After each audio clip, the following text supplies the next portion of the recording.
ketchup. C'est ce que devrait McDonald's au fisc français. Le géant du burger américain transférait ses profits de pays à forte fiscalité, comme la France ou l'Italie, vers des pays à fiscalité plus arrangeante, comme la Suisse ou le Luxembourg. Pas con, ça.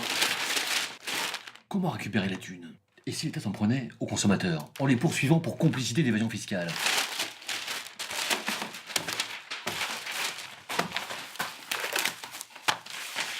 Ce serait marrant, non? L'information a de quoi faire flipper. Chaque jour, près de 1,2 million de consommateurs poussent la porte d'un McDo en France. 1,2 million de délinquants en puissance, qui, s'ils refusaient de changer leur habitude, pourraient très vite basculer dans la clandestinité. Prohibition versus McDo, les consommateurs que nous avons rencontrés sont prêts à prendre les risques les plus fous et défier la loi. Le gouvernement envisage, le ministère de l'économie envisage de poursuivre les clients de McDonald's pour complicité d'évasion fiscale. Qu'est-ce que vous en pensez? C'est un délit ce que vous faites bientôt. McDonald's doit entre 4 et 700 millions d'euros au fisc français. Oui. Donc il faut bien récupérer la thune. Oui. Donc ça fait de nous des complices. Ça vous fait pas peur Non. de vivre dans la Ça clandestinité? rendra peut-être encore meilleur le fait que ce soit interdit. C'est possible que ce soit meilleur? Non, je crois pas.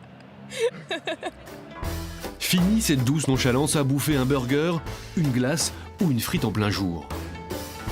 C'est une glace McDonald's que vous mangez là? Oui. Vous savez que ça va bientôt être interdit?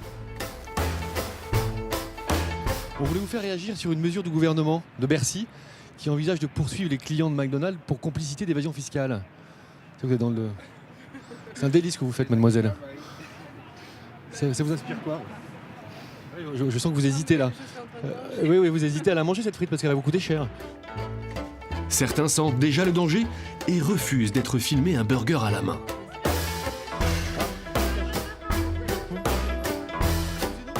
D'autres consommateurs affinent déjà leur ligne de défense en cas de poursuite judiciaire. Il faut déjà avoir une volonté de participer à cette évasion fiscale. Et Maintenant que vous le savez, vous n'irez plus alors au McDonald's? à partir de là, après on verra. Peut-être qu'après je serai complice, on verra, mais pour le moment, je peux pas dire que j'ai été complice n'étant pas au courant. Pris la main dans le pot de mayonnaise, McDo, au téléphone, joue la montre. Oui, bonjour madame, je suis bien au service communication presse de McDonald's. Oui, tout à fait, monsieur. Je voulais avoir une réaction de votre part sur les déclarations du ministre de l'économie qui envisage de poursuivre les consommateurs pour complicité d'évasion fiscale. Alors comme je sais que McDonald's a quelques difficultés avec le fisc, il y a une grosse ardoise de plus de 700 millions d'euros, je voulais savoir un petit peu comment vous réagissez. Écoutez, je vais vous inviter à me donner toutes vos coordonnées par mail, s'il vous plaît, et votre... Voilà, et on prendra le soin de vous répondre, effectivement. Vous voulez pas me dire un mot Mon adresse mail? Vous pouvez rien me dire au téléphone, vous voulez pas qu'on en Non, discute du tout, monsieur. Non. Ensemble, consommateurs de burgers du monde entier, unissons-nous. Moi, c'est bien la dernière fois que je prends un risque pour un McDo.